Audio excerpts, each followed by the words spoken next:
আসসালামু আলাইকুম প্রিয় দর্শক, আপনাদের সবাইকে সাদর আমন্ত্রণ জানাচ্ছি বাংলা বিলাইফে। আপনাদের সাথে আছে আমি হাসান মোহাম্মদ শামীম, ক্যামেরায় আছেন আহমেদ রুবেল। দর্শক, আমরা এই মুহূর্তে অবস্থান করছি সিলেট আদালত প্রাঙ্গণে এবং আজকে এখানে একটি ব্যানার নিয়ে সিলেটের কিছু প্রতিষ্ঠিত ব্যবসায়ী আছেন যারা এই জায়গাটিতে দাঁড়িয়েছেন এবং তারা যে কথাটি বলতে চাচ্ছেন তাদের এক সময়কার ব্যবসায়িক পার্টনার যিনি ছিলেন, যার ছবি আপনারা এখানে দেখতে পাচ্ছেন, বেলাল উদ্দিন, তিনি গত কয়েকদিন আগে তাদের কাছ থেকে টাকা পয়সা সংক্রান্ত নানা ধরনের ঝামেলা করে বিদেশ পালিয়ে যাওয়ার সময় ইমিগ্রেশন এয়ারপোর্ট ইমিগ্রেশনের হাতে ধরা পড়েন এবং কিছুক্ষণ আগেই তাকে আদালতে নিয়ে আসা হয়েছে এবং এই জায়গাটিতে তারা সুষ্ঠু বিচারের দাবিতে এবং এই তারা যেটা বলছেন যে এই প্রতারক ভণ্ড চিটারের যাতে উপযুক্ত শাস্তি হয় সেটা নিশ্চিত করার লক্ষ্যেই তারা আজকে যারা ব্যবসায়ীরা আছেন তারা এই জায়গাটিতে দাঁড়িয়েছেন। আমরা মূল কাহিনী তাদের কাছ থেকে একটু শোনার চেষ্টা করব যে আসলে ঠিক কিভাবে তার সাথে আপনাদের ব্যবসার সূত্রপাত হয়, কতদিন ধরে সম্পর্ক ছিল, মামলাটি কবে করেছেন আপনারা, মামলাটি কি মামলা ছিল এটা? আসসালামু আলাইকুম। আমরা ভুক্তভোগী আমাদের আসলে বেলাল উদ্দিন, যে তার সাথে আমাদের 5-7 বছরের সম্পর্ক ছিল। এই 5-7 বছর সম্পর্কের মধ্যে আমরা তার সাথে 2 বছর ব্যবসা করেছি, তার সাথে ভালো উঠা বসা ছিল, লেনদেন ছিল। পরবর্তীতে সে তার ব্যবসা বাড়াইব, মানে বড় করবো কইয়া সে করছে, মানে টাকা পয়সা কইছে কিছু দেও, আমি আমার ব্যবসাটা আরও বড় করবো এবং লাভ হইব, লাভ হইলে তুমি তান্ডে দিমু। তো আমরা মোটামুটি মনে করছি যে যত ব্যবসা যত বড় হইব তাইলে আমরা কিছু মুনাফা পাই, যদি তো ভালো আমরা কিছু বন্ধু বান্ধব আত্মীয় স্বজন থেকে টাকা কালেকশন করে প্রায় আমি আমার ব্যক্তিগতভাবে প্রায় 30 লাখ টাকার মতন দিছি। আমার ফ্রেন্ড আছে ফখরুল ইসলাম সুমন, সেও প্রায় 30 লাখ টাকা দিছে। আমার আর ছোটো ভাই জহির সে প্রায় 80 লাখ টাকা দিছে এবং আমার বিদেশ প্রবাস বন্ধু সে এনামুল হক, সেও প্রায় 30 লাখ টাকা দিছে। তার ব্যবসাটা কি ছিল?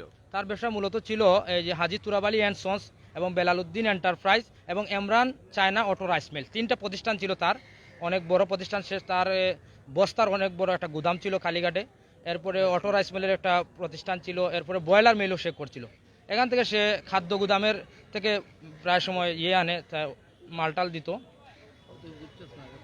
এই জন্য মানে এগুলো আমাদের কিতা করছে, আমরা টাকা দিছি, দেওয়ার পরে তখন আমাদের সাথে এই যে একটা ব্যবসা মুনাফা দিব কইয়া টাকাটা নিছে কি ক্যাশ, তো আমরা যেভাবে দিছি ডিড ডকুমেন্টও আমাদের আছে।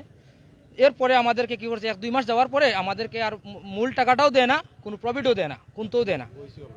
তার লইয়া অনেক আমরা তার প্রতিষ্ঠানে গেছি আইসি, পরে দেখা গেছে 2 মাস পরে কিতা করছে, তার যে প্রতিষ্ঠান ছিল সেটা লইয়া সে পালাইয়া গেছে, বাগি গেছে, খালিঘাট থেকে গেছে কি তার বাড়িতে গেলাম খুঁজিয়া। বাড়িতে যাওয়ার পরে দেখা যায় আমরা তো একটু অসুবিধা পড়ে গেছে, করোনা আসছে, লকডাউন আসলো, লকডাউন পরে দিমু, লকডাউন পরে গেছি আবার আমরা হাঁটানি পরে এক পর্যায়ে কি হয়েছে, হাঁটানোর পরে এক পর্যায়ে সে মানে সে বাগি গেছে, তার মোবাইল বন্ধ, তার বাইরে দিছে, তার ভাই হেলাল উদ্দিন হেলালে দিছে। হেলালে কিতা করছে, আমাদের কাছ থেকে 2 মাস সময় নিছে।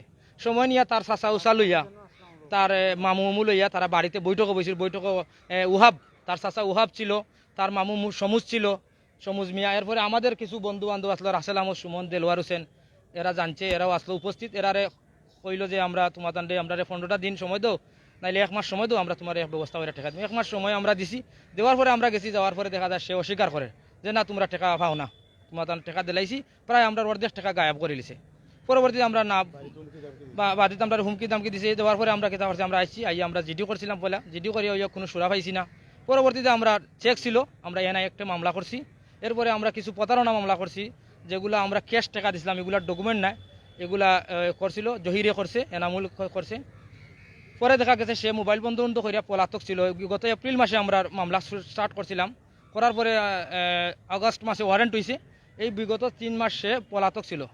আর গত 5 তারিখে সে দুবাইয়ের টিকিট করিয়া দুবাই যাওয়ার পথে ইমিগ্রেশনও গেছে। যাওয়ার পরে ওই দিন রাতে ইমিগ্রেশন অফিসারে ওয়ারেন্ট অফিসারকে বলছিল, পরে যাইয়া এখান থেকে গ্রেফতার করে গতকালকে তারে লই আইছে। এই পর্যন্ত এখন আমরা হইল গিয়া এই আবেদন আমাদের এই দেশের মাননীয় প্রধানমন্ত্রীর কাছে, যে আমাদের যেহেতু টাকা নিয়ে আত্মসাৎ করে আমরা খুব এখন অসহায় হয়ে গেছি। আমরা এখন খুব আমরা দাবি যে আমাদের অর্থ টাকাটা যাতে কীভাবে পাবো এই আশা ব্যক্ত করতেছি। আপনারা আপনাদের এই আমাদের মাননীয় প্রধানমন্ত্রীর কাছে যাতে এই জিনিসটা পৌঁছে। দর্শক, যেটা শুনছিলেন যে সরল বিশ্বাসে আসলে তারা ব্যবসা করার জন্য টাকা দিয়েছিলেন এবং শুধুমাত্র যে একজন ভুক্তভোগী নন, আরো অনেকেই ভুক্তভোগী আছেন। ইন টোটাল আপনারা বন্ধুরা মিলে ঠিক কত টাকা দিয়েছিলেন তাকে, এবং এখন যে মামলাটি করেছেন সেটা আসলে মামলাটি কোন ধারায় তার বিরুদ্ধে মামলা করেছেন? ইন টোটাল আমরা যারা আছি আমাদের এই উপস্থিত আছে 4 জন আছে উপস্থিত, আরও অনেকে দিছে টাকা। এর ভিতরে আমরা প্রায় 1.5 কোটি টাকার মতো আমরা তার সাথে মানে হয়েছে এই তার কাছে দিছি 1.5 কোটি টাকা দিছি আমরা। এরপরে আপনার মামলাটা এনে একটা মামলা চেক ডিজনার মামলা, যেটা এই মামলা আমরা করছি। এবং আমাদের এই টাকাটা নেওয়ার পরে যে সরল বিশ্বাসে সে টাকাটা নিছে, বন্ধু হিসাবে প্রথম যাওয়া আসা করছে, বাড়ি ঘরে যাওয়া আসা করার পরে সে বলছে যে আমার এখানে একটা ব্যবসা আছে, আপনারা এখানে ইনভেস্ট করতে পারেন। আমি প্রবাস থেকে আসছি, আসার পরে কিছু টাকা আমার ছিল, এই টাকা সে যখন জানছে যে এখানে ব্যবসায় মানে ইনভেস্ট করার পরে দেখা গেছে কিছুদিন সে ভালো গেছে, প্রায় 5-6 মাস আমার সাথে 5-6 মাস আমার সাথে ভালো গেছে। এরপরে মানে টাকাটা নিয়ে এসে উদা হয়ে গেছে। তার বাড়ি ঘরে গেছি, তার কোনো ইয়ে নাই, আমাদের মানে একদম রাস্তায় বাসায় দিছে। আমরা বর্তমানে রাস্তায় আসি, আমরা প্রশাসন এবং দেশের প্রধানমন্ত্রী, মাননীয় প্রধানমন্ত্রী শেখ হাসিনার কাছে এবং প্রশাসনের কাছে আমাদের দাবি, আমাদের যাতে আমরা ন্যায় বিচার পাই, আমাদের টাকা আমরা ফেরত পাই, এই আশা ব্যক্ত করে আমি আমার যে টাকাটি আপনারা দিয়েছিলেন সেই টাকাটি মানে কোনো অংশ কি, সামান্য অংশ কি লাভ কি কখনো পেয়েছিলেন, যেটা ইনভেস্ট করেছিলেন আপনারা, বা পরবর্তীতে তার পরিবারের সাথে যখন বসেছিলেন তখন কি কিছু টাকা ফেরত পেয়েছেন বা ফেরত পাওয়ার আশ্বাস পেয়েছিলেন? আমাদেরকে আশ্বাস দিয়েছিল ফেরত দিবে, কিন্তু আমাদেরকে কোনো টাকা ফেরত দেয় নাই। প্রথমে ওর সাথে খুব ভালো সম্পর্ক ছিল, কিন্তু ও আসলে যে প্রতারক বাটপার আমরা প্রথমে বুঝতে পারি নাই।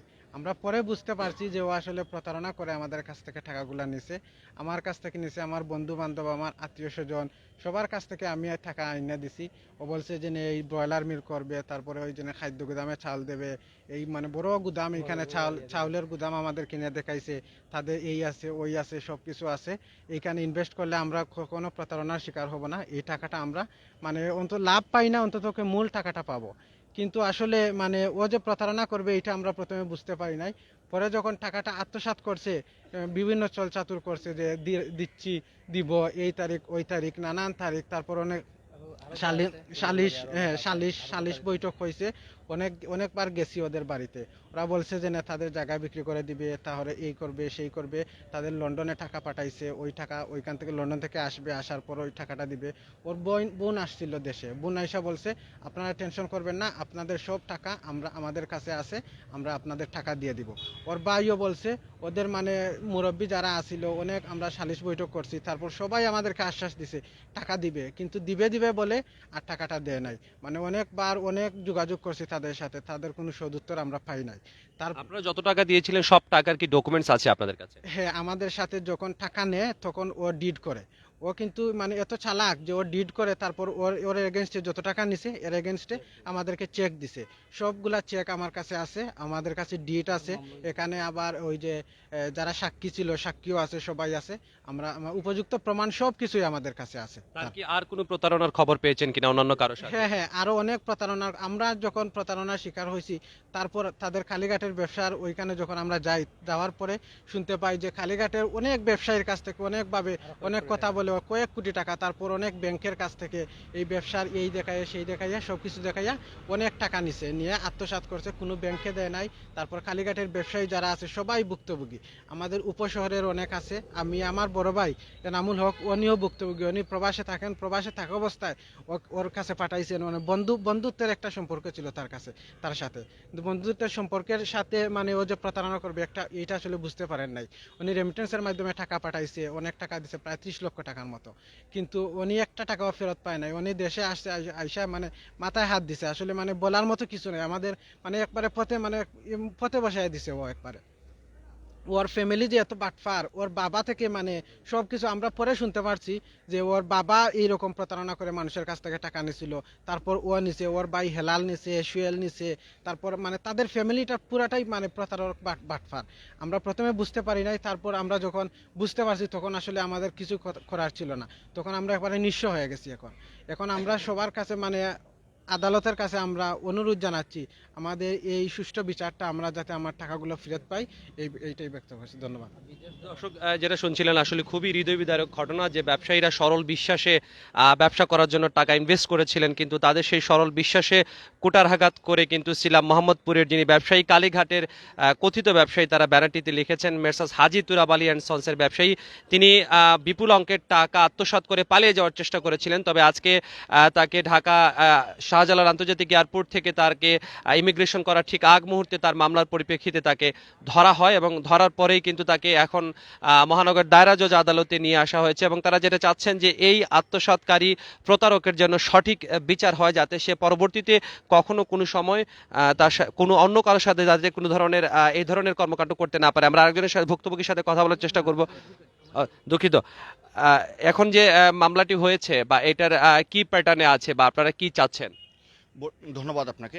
এখন যে মামলার আছে এটা মানে ওয়ারেন্ট হয়েছে ওনার উপর, প্রায় 29টা মামলায় ওয়ারেন্ট হয়েছে ওনার উপর। এছাড়া ওনার উপর আরও চিটিংয়ের মামলা আছে প্রায় 8-10টা। আমরা যখন এই মামলাগুলো করি এবং আদালত থেকে খোঁজখবর নেই, ওনার উপর প্রায় কম বেশি মোটামুটি 100টার মতো মামলা আছে। এর মধ্যে চিটিংয়ের মামলা অন্তপক্ষে 20টা। উনি মানে যেইভাবে উনি এই ছেলেগুলারে একেবারে রাস্তা বসায় দিছে, বন্ধুত্বের সম্পর্ক ধরে, ভালো সম্পর্ক ধরে ওনাদের সাথে সম্পর্ক করছে, ওনার ফ্যামিলির সাথে, সবার সাথে। ওনার বাড়িতে গেছে, ওনারাও ওর বাড়িতে গেছেন।